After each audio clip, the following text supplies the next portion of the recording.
One. So, hello everybody, and welcome back to Students for Political Engagement. So today we have an interview with the incumbent mayor who is running for re-election, Mr. David West. So welcome. Thanks, everybody. How's everybody today? Doing good, doing good. Good. So to start us off, would you like to give a short introduction of yourself, and on top of that, some of the things that you think you've accomplished over this past term? Sure.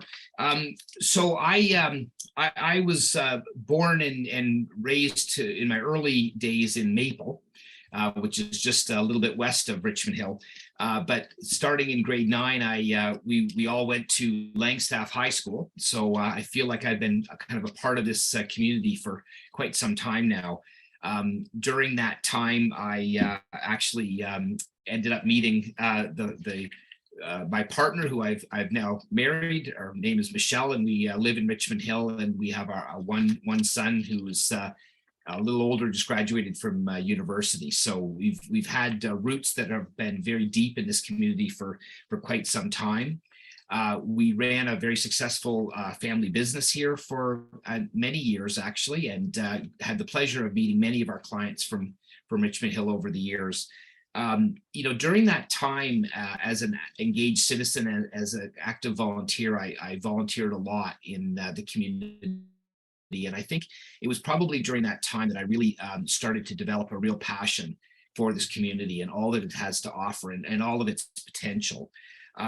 But I think it got to the point where I really did want to make an even bigger difference in the community than I was in my volunteer role.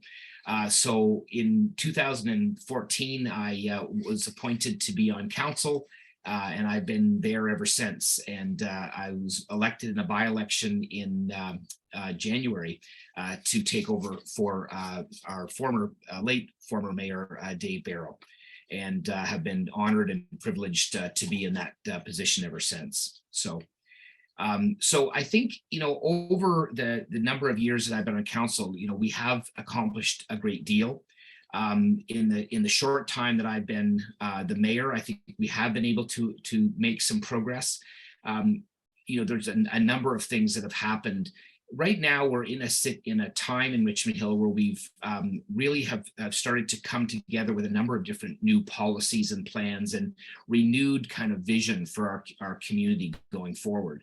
Our official plan is coming together nicely. We've got 2 of the pieces of that official plan are now in force and effect. And we've got several other pieces that have to be approved in the coming years, coming months and up to a year, which are going to happen shortly. I'm excited to say we have a new parks plan, which will guide our parks development for the next little while. We recently passed a park dedication bylaw to figure out how we're going to pay for some of these park improvements without having to impact our tax rate very much as well. So there's a whole bunch going on in Richmond Hill right now, and I'm actually very excited, probably more so than I've ever been, about all of the different things that we will be able to do in the next 4 years, and we'll go from there after this election. All right, thank you for that answer. And our next question has to do with efficient transportation. So one of the more important aspects of a good city is efficient transportation. What, as mayor, would you do to develop and improve Richmond Hill's current transportation system? That certainly is a foundational piece in any urban area. In fact, any place. I mean, getting around is so important to us. For so many reasons, including our economic development reasons, our social reasons. I mean, we are people that are always on the move. One of the most exciting things I think that has happened recently is that we are very much closer now to seeing the reality of the subway extension from Finch Station to into Richmond Hill. The funding for that is very close to being finalized and complete. Both the federal, provincial, and regional funding are in place. The bus rapid transit system that we've been developing up Yonge Street it's been many years under construction is finally operational, and that subway will link the bus rapid transit and take many buses off the road every week, every month. which will be great. It'll also mean a much more seamless transportation system for anybody that can access the Yonge Street spine to get into the TTC network efficiently without having to change different modes of transportation. I think, in the coming years, we really need to work hard at completing our transit system in York Region. It's been developing over many, many years, and it's quickly developing now, and that the link with the subway will definitely be important. But I think ultimately at the end of the day, does the transit system go where I want to go? And will it get there quickly? Will it get me there quickly? And will it get me there at a cost that's competitive and very cost competitive with, say, taking a car? And so we need to finish those last little linkages between where it goes now and where we want to go, so that we can encourage people to get out of their car and take transit. The region of York is working on a transportation master plan now, and so is the city of Richmond Hill. And both of those plans will set us up nicely for the future, and also phase the investments that we're going to be making in transportation so that we can afford it. This won't happen, of course, without the help from other levels of government, including the province, the federal government, and Metrolinx. And so, constant communication with them is going to be very important in order to see the improvements that we need in our system. And of course, there's also, improvements in our roadways. Cars are still a reality in the suburbs, and will be for quite some time. Bridges over the railway tracks, say on Elgin Mills, is incredibly important. And that bridge is now in the works and will be completed in the coming little while. I think we need to be working on active transportation. So do we have the trail network and the infrastructure so people can take bicycles and walk instead of taking cars? And are we building a community where it is possible to do some of our daily things, including going to work, shopping, that type of thing, without actually having to go in a car? So those are all things that have to be done. And they're all things that I will be concentrating on in the next 4 years for sure. All right, thank you for that answer, Mr. West. And just a little bit on the specifics, you did mention that you think that the Yonge subway extension is almost ready to go. So in your mind, approximately how long will it take to, establish it and get it up and running? Well, I'll tell you, Matthew, it's been a long time coming. I remember a number of years ago, my son was very young, and I was on the Yonge Street Advisory Task Force thinking, it'll be ready when he was a teenager. He's 22 now, and it's still not ready. And I'm thinking that maybe his son will be a teenager by the time it's ready. However, having said that, it looks like it's going to be completed within the next 10 years. They have started the engineering work. It is my understanding that they have started work on the tunnel at the Finch end of the equation. We will be getting the machine in the ground on the north end of the subway extension to start doing the tunneling in the coming months. So it will still be a number of years before we finally get to the point where we can cut the ribbon and actually ride the subway. But I think we are far, far closer and more certain now than we've ever been. All right, thank you for that. So urban development is an incredibly important part of our city council's responsibility. So right now, the lack of housing is an important problem facing Richmond Hill. So on the other hand, the density is also a concern of many residents. So what is your philosophy of how city council should approach this problem and balance these two issues? So Sean, I think you've actually probably touched on the number one issue that we will be grappling with as a Canadian society, and maybe even in some cases a world society in the coming years. Housing prices have gone through the roof in so many jurisdictions, and especially here in Richmond Hill. And it's leading to this situation where the bar of affordability now is so high, and so many people are going to be excluded from being able to have affordable, decent, quality housing. And that really is a fundamental premise that we build our lives on. In fact, I mean, there's a lot of people are actually starting to call for it being an actual human right. And I am becoming more and more concerned with this. People your age, people my son's age, I mean, what are they going to do for housing? So I think building affordable housing has got to be a priority for our community, but for all communities in the Greater Toronto Hamilton area, and probably across the country. And it's urgent. We're short of housing, but we're specifically short of housing that more people can afford. We have an affordability housing plan now that's been passed by council. There are a number of tools in that plan that we can use to build affordable housing. Not all of them, I think, will work, and not all of them are acceptable. There are many choices that we have to make to get to the destination of creating affordable housing. We don't need to use all of them because I think some of them would be very disruptive to established neighborhoods. So we need to be selective in the tools that we use. We need to engage people in communities to make sure that the choices we're making are in line with what they want to see in their community. And there are going to be some tough choices, and bringing people together and having that conversation in an open, transparent, and honest way is going to be something that I'm up for that challenge and looking forward to, because I think it's urgent. You did touch on the point, though, that, there are, nobody wants a 50-story building in the middle of their established neighborhood. And, the densities and the changes that can come with building any community are things that we grapple with all the time. And that's why the official plan is so very important.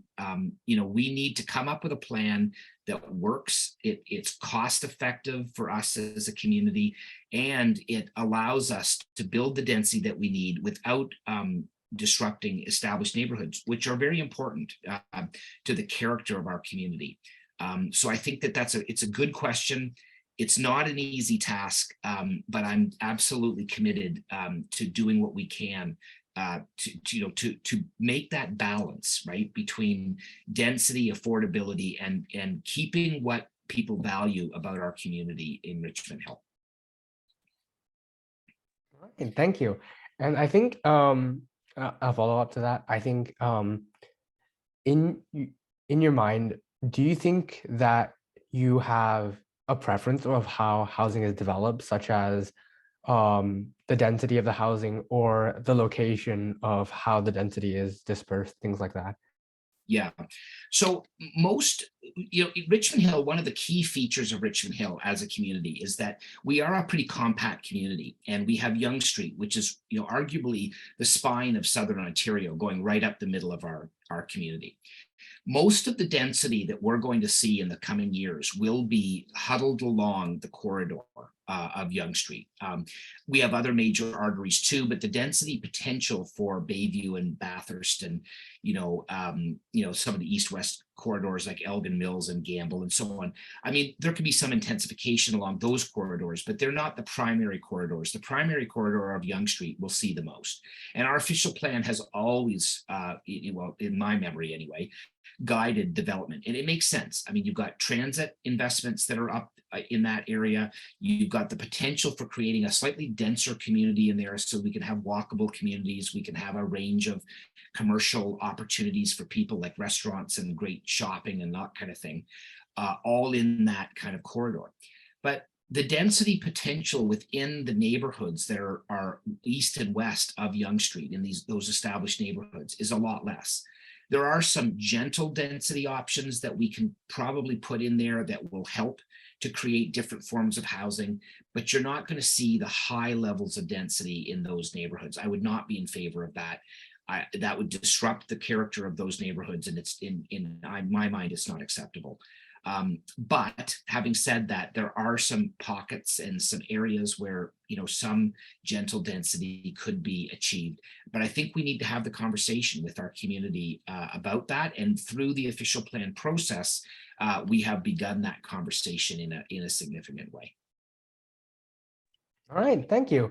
And on to our next question, which is about city finances. So as a municipality, the financial health of the city is a very important part of its operations.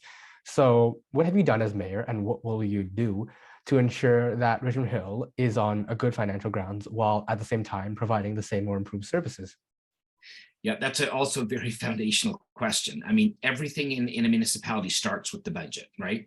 And through the COVID pandemic, this council, I think, and I have certainly been a part of that, have done a really good job in managing our finances and pivoting, frankly, as we navigated this pandemic. Our fiscal health in Richmond Hill is actually very good. We have good reserve funds, both reserve funds that we can spend on a range of different things and reserve funds that are specifically designated for particular purposes like buying parkland, upgrading infrastructure and so on. We manage those reserve funds very, very carefully, and that's probably one of the greatest strengths of Richmond Hill that we've had for in the past, and will certainly be in the future. However, there are immense pressures on municipalities with growth, with offering services to our community that people need, and offering them in an efficient way, and lately with very significant pressures from inflation. However, having said that, there's no question in my mind that we need to keep the tax increases down to a minimum level, because families right now are also dealing with the same financial pressures that we're dealing with as a municipality. I mean, food has gone through the roof, fuel has gone through the roof, home heating has gone through the roof. So many things lately are costing families more than they did before. So, we are going to have to be nimble, and we're going to have to be creative in how we balance the budget. People expect great services from us as a municipality. We need to deliver that.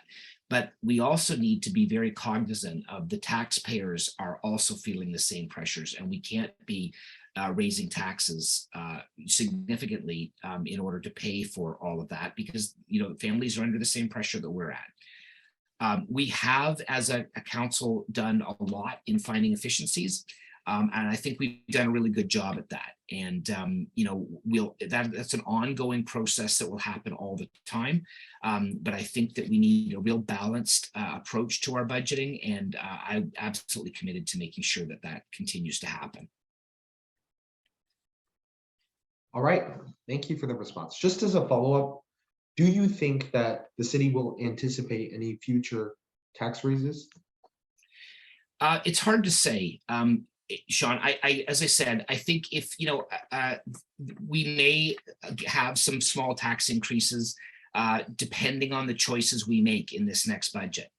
I was very adamant when we directed our staff toward the end of this term that I wanted to see a proposed base budget at a very low, if not zero, percentage. But I also wanted to know all of the different types of services and additional things that we may be looking at to see, what are going to be value for the money, what are not.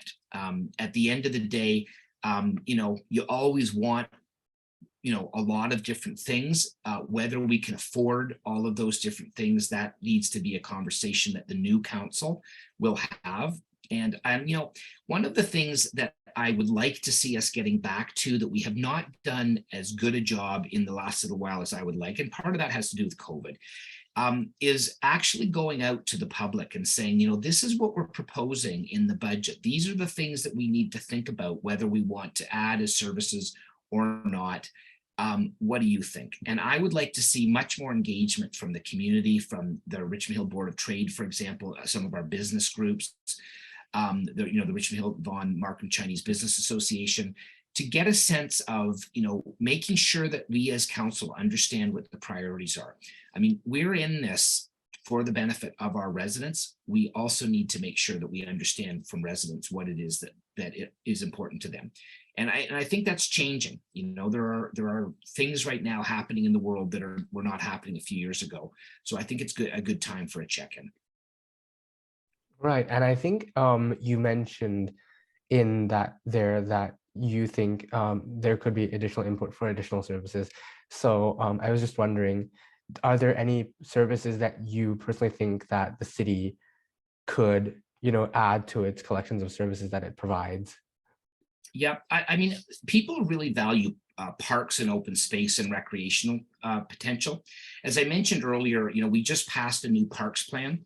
The parks plan, directs capital investments and other investments in parks and recreation. And, a lot of those things, some of the parkland acquisition, for example, is not paid for through taxes. It's paid through with parkland cash in lieu money that comes from development. So, some of those types of decisions I think are going to be made. I think there are recreational facilities that we're not offering now, or at least in the amount that we should be offering, that we could be offering more of. Pickleball comes to mind, right? I mean, it's a very fast growing sport, and I think there's a real need for that type of thing to keep up with the demand. So, I also think that there's a real need right now for an increased level of bylaw enforcement in certain areas. We've had some discussions with residents over the years with property standards not being as high as we would like to see them. I think we need to be working on that. We've had issues with some noise from neighboring properties. Sometimes it's from Airbnb and sometimes not, but we need the capacity to make sure that we can respond to people's expectations in bylaw. So those may be services that we need to enhance a little, and I'm certainly willing to have that discussion. All right, thank you for your answer. So you may have already touched upon a bit about our public parks and green spaces, but in general, how will you work to protect and continue to improve the environment of Richmond Hill? Well, the environment's really important. And I mean, the environment really, it's kind of where the rubber hits the road in a lot of cases in our parks and open spaces. I mean, the environment hits the road in our backyards too, right? But it's a little bit of a double-edged question. I mean, our new parks plan, I'm very excited about it. I think it really directs the future of parks and our ability to acquire more parkland to meet our growing population's demands. The parkland dedication bylaw that we passed the other day is the roadmap to how we will pay for it without having to dip into the tax rate. When we acquire a park, it's not out of the tax money that we would be acquiring the park. It's out of the parkland money that comes from development. And collectively, as we grow, there's a little bit of money contributed by the builders of the new housing units and commercial units. And that money goes to helping us to build more parks. So that's really important. But also, you asked about the environment. We have a new environment plan that we passed recently. And I've always been really proud of Richmond Hill for the work that we do in the environment. We have the Oak Ridges Moraine straddling across our community. And we have a moral obligation, in my mind, to be doing more than just an adequate job at protecting the environment. And, it is something that is given to us as stewards of the Oak Ridges Moraine, and we need to take care of that. So protecting green space, protecting, our tree canopy is important. We have a new urban forest management plan, which will help greatly to increase the health of our forests. I believe that one of the biggest threats that people aren't really talking about right yet, but we probably need to be talking about it more, is the impact of invasive species. And if you look in our forests, you will see a lot of plants and plant life that isn't supposed to be there. And it's out competing some of our native plant species, and it's causing a real problem. So our urban forest management plan, and I think we need an invasive species management plan, can work together to help to increase the health of our natural environment. And I also think that water is incredibly important. And, we have invested a lot of money in managing stormwater runoff, and we will continue to manage our stormwater facilities to make sure that the health of our water system, all of the different tributaries that come off of the Oak Ridges Moraine into Lake Ontario, which we ultimately drink that water, is up to snuff, and we need to keep it as clean and pristine as possible. All right, thank you for that answer. And our next question has to do with representing Richmond Hill in the greater scheme of York Region. So a large and important job as mayor would be to represent Richmond Hill at the York Regional Council. How would you navigate the relationship between Richmond Hill and York Region and ensure that Richmond Hill's interests are represented? That's an excellent question as well. So, I'm relatively new to York Region Council, being elected mayor in January. But the York Region really, the regional government was created to create a coordination of services that need to happen. And the services are services that transcend municipal boundaries. So for example, Yonge Street, Bathurst Street, those roads go from the southern border of York Region to the northern border of York Region. When you get on Bathurst Street, you don't, the landscape doesn't change every time you pass a municipal boundary. It's a road network that really needs to be coordinated across municipal lines. So when we do an improvement in Bathurst Street in Richmond Hill, it benefits us in Richmond Hill for sure, but it also benefits people in Aurora, it benefits people in Vaughan, it benefits people in Markham. The system that brings our water to our municipal borders is another one. The same pipe brings water to Richmond Hill, to Markham, to Vaughan, Aurora, and so on.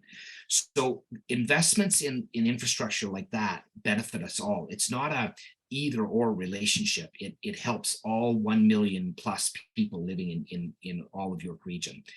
But having said that, I mean, there are investments that the region makes on the timing of some of those investments that really do have a greater positive impact on our community. And a good example of that is something I mentioned earlier. We're looking for a bridge over the train tracks on Elgin Mills. I have been pushing for that bridge now for quite some time. It is going to be happening shortly. That's the kind of advocacy that I need to make as a mayor to make sure that Richmond Hill does get its fair share of infrastructure investments. Again, that bridge will benefit other people, but it certainly will benefit the people in Richmond Hill. And I will continue to do that. But I think it's also a matter of cooperation, because a lot of the investments benefit all of us. All right, thank you for that.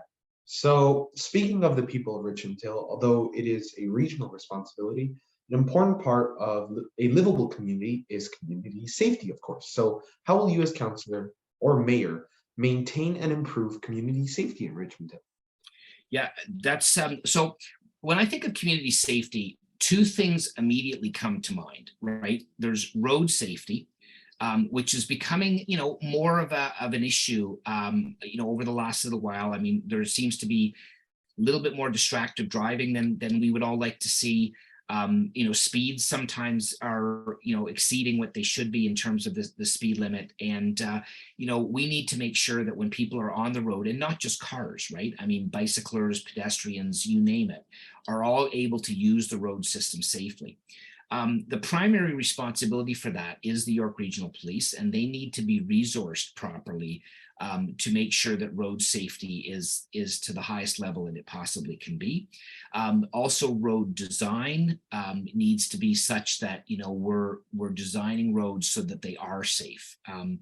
So, we're constantly looking at that. I know that at Regional Council recently, there was a number of different road sections throughout the region that had their speed limits adjusted after, doing some study and making sure that the speed limit that's posted is the appropriate speed limit.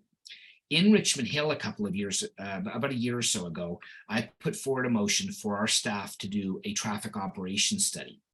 And the traffic operations study is very important because it will look at all the tools that we can use on our internal roads to make sure that people are being as safe as they can be. I mean, stop signs and speed bumps and that type of thing always come to mind when we talk about slowing traffic down, but they're not the only tools that we can use. And in fact, sometimes those tools are not the appropriate tools to use. Sometimes they are.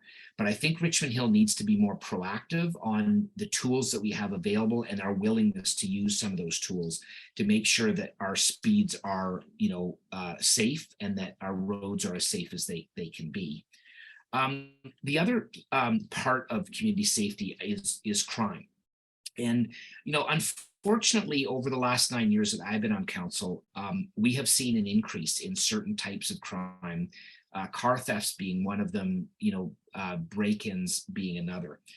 I still think we live in a very safe community. And again, I think our York Regional Police Force does a great job in monitoring that and doing what they can.